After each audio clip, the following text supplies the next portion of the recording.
Welcome into another episode of Dad's in Time Out. It is your host, Jesse Williams, aka J Will.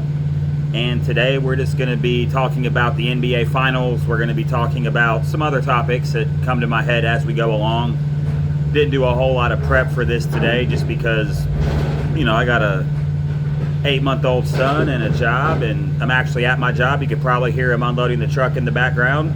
Excuse me. I've been drinking this energy drink to try to make it through the day. And so the NBA Finals are set. I actually shot a video yesterday, but then I was clearing up space on my phone and I deleted the video.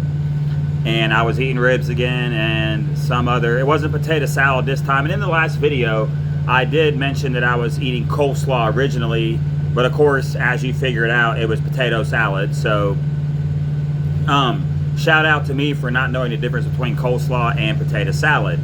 So the NBA Finals are coming up. It is the Bucks against the Milwaukee Bucks, who defeated the Atlanta Hawks in 6 games, and against the Phoenix Suns, who defeated the Los Angeles Clippers in 6 games. So this series is going to be really hard to pick because we don't know the availability of Giannis. I'm not even going to try to say his last name. Antetokounmpo, I think is how you say it.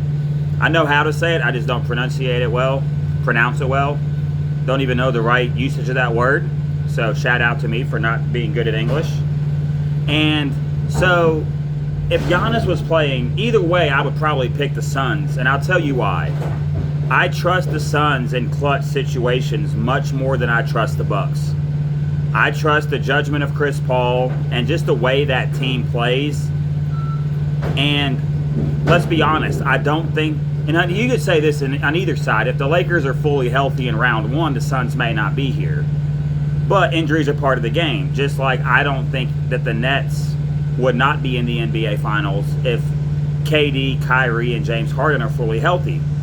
But injuries happened, and these two teams took care of business, and now they're in the NBA Finals. And so, with that being said, I would probably pick the Suns in 7 if Giannis was going to play the whole series. And so, here's the thing. If Giannis, let's say, comes back in Game 2, then I think this changes the series. Because I think that if the Bucks can somehow win a game without Giannis in this series, then I think they become the favorites to win when Giannis does come back. People have been crushing Coach Bud all year long, and why should that stop now? Now, I haven't just crushed Coach Bud, but I have seen things like, hey, you're killing this team in the paint. Why are you shooting all these threes?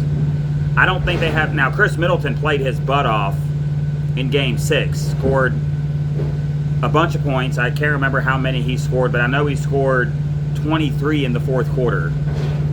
And Chris Paul had that vintage 41-point no-turnover game in Game 6 against the Clippers on the road. Now, both teams won on the road, but obviously Trae Young was extremely hampered. Now, I still think Milwaukee would have won that series whether or not Trae gets hurt. Fully healthy Milwaukee beats fully healthy Atlanta every time. Atlanta got farther than they were supposed to, and oh my goodness, that truck is making a bunch of noise in the background, but whatever. We're shooting this video anyways because I got to get this stuff out. And so, this is going to be an interesting series because I think that the Milwaukee Bucks do have the guards to guard Chris Paul and Booker. I think that Jay Crowder can provide some good defense on Giannis once he plays. And all the TV shows made a good point. What version of Giannis are we going to get when he comes back? Hyperextended knee. Is he going to be able to do his spin move? Is he going to be able to fake left and then go right with his long arms to get to the rim? And so I just trust Phoenix's overall makeup in this series more than I trust Milwaukee's. Now, Milwaukee has shown a lot of grit.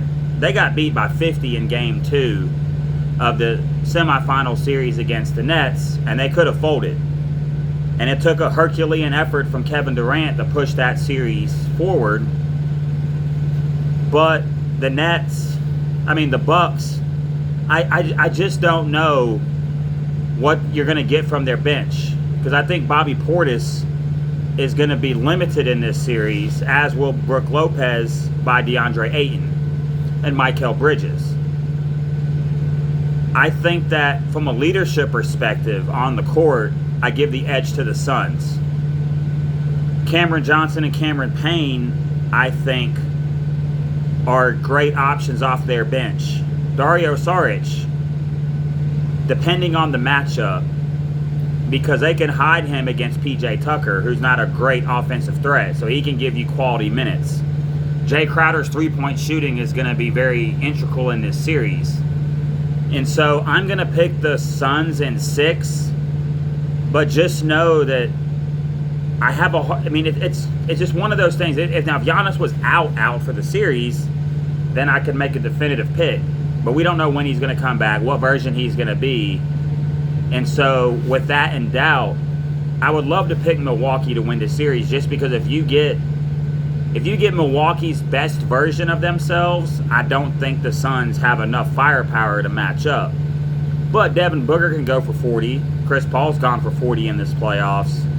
But when you have Middleton and Connaughton and Drew Holiday and Giannis all clicking, that opens it up for Lopez inside. But I think DeAndre Ayton is going to kind of limit that to a certain extent. So I'm going to pick the Suns in 6 to capture their first NBA title ever. And Milwaukee, if they win a title, then all this talk about firing Bud is going to look a little interesting, because we don't know how this would have actually played out if the whole playoffs wouldn't have been littered with injuries. But there's one thing we need to do, is we got to stop trying to put asterisks every time someone gets injured. The Toronto Raptors won the 2019 finals. That's how it happened. Draymond got suspended, but he played Game 6 and 7. Bogut was out. The Cavaliers won the 2016 title. Isaiah Thomas was hurt in LA's title in '88. These are real things, but it doesn't take away from the entire road that these teams took. They still had to go win these games. It wasn't like Milwaukee just dominated Atlanta. And it wasn't like when Kawhi Leonard got hurt that the Phoenix Suns dominated the Clippers. They got a 41-point game from Paul George. People were ready to put him in the top 5, which I thought was ridiculous. That truck is finally leaving, so we won't have that in the background. Goodbye, Walmart truck.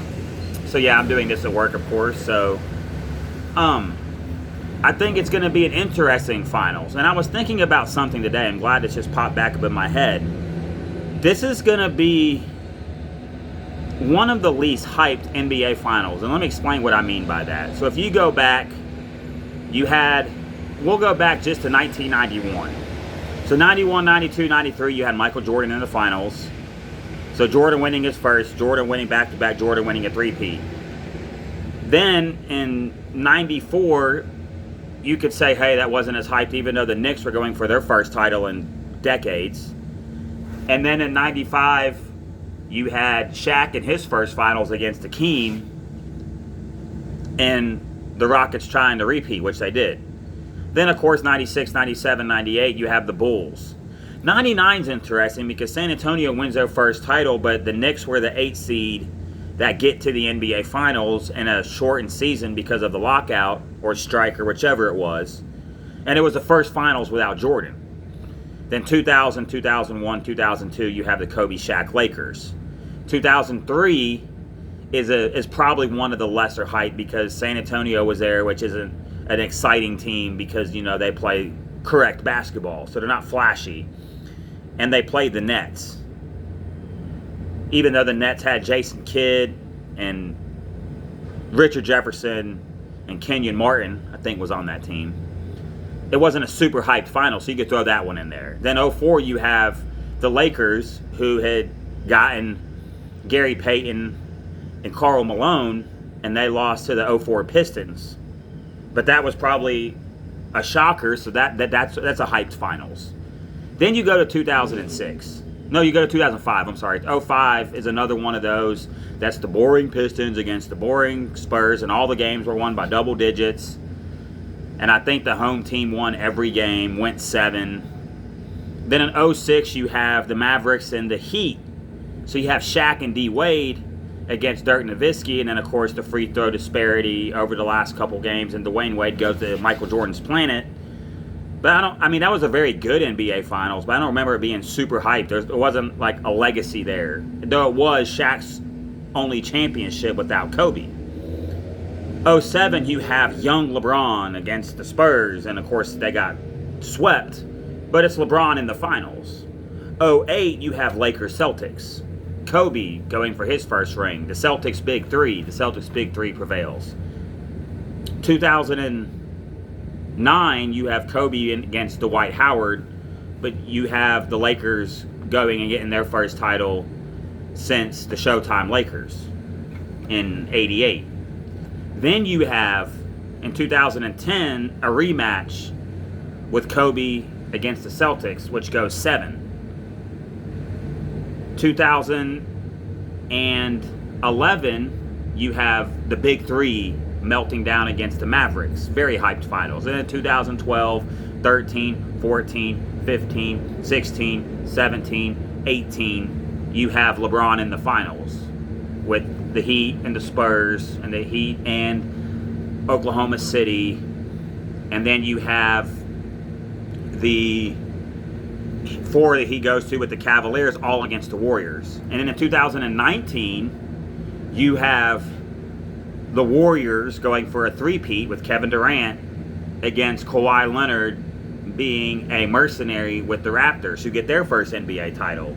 Then in 2020, you have the bubble championship with LeBron winning a ring after the untimely, tragic death of Kobe Bryant. And now we have Suns-Bucks. But there's reasons to be excited about this. There are 2 franchises that haven't won in a long, long time. And yeah, we know that the injuries have been a big part of this, but you still have Chris Paul and Giannis going for their first rings. You have this narrative about Chris Paul in the playoffs that now, even though you say there's injuries, he's still got to the finals. Giannis, can he get to the finals? Can he make that next step? It's a little dampered by the injuries, but you still have a superstar.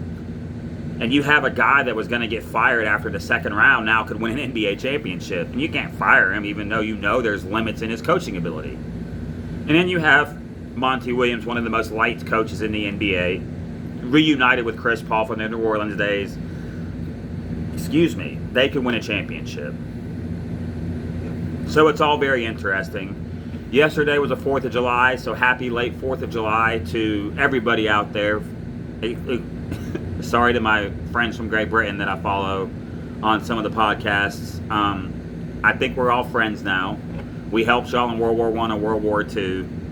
And so we can just leave it at that. And so it's just been an interesting deal. And then in baseball, we have Ohtani for the Angels being the first player to be a hitter and a pitcher in the All-Star game. And he's got 31 home runs. You got Vladimir Guerrero bombing home runs. Fernando Tatis, Machado had 2 home runs yesterday. The Dodgers are rolling. They've won 9 games in a row.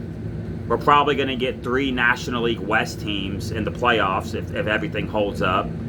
The Blue Jays are coming on, so now you have a 3-team, I wouldn't know if it's a race, but with Tampa Bay, Boston, and Toronto. You have the Yankees, who everyone's freaking out about because only 1 game over 500, or I don't know, maybe they're 500. They were 41-40. I don't remember if that was before or after the doubleheader yesterday, which they split with the Crosstown Mets, which is great for the 4th of July. New York versus New York. I love it. And then something else interesting that's happening right now is you could have a year in which 3 teams from Tampa Bay could win championships. The Buccaneers won with Tom Brady. The Lightning are up 3-0, so they're probably going to win the Stanley Cup. And the Rays are a legit contender. So small market. Oh my gosh, it's a small market. Yeah. Tampa Bay, look at the Rays payroll. Yeah, they got Tom Brady, but Tom Brady wanted to go there. He's a free agent. He didn't get traded there. He decided to go there with Bruce Arians, to go join Bruce Arians and win a Super Bowl. And then the Tampa Bay Lightning, they've been successful for a very long time in their history. I think they've already got a Stanley Cup, if I'm not mistaken, and they're going to beat Montreal.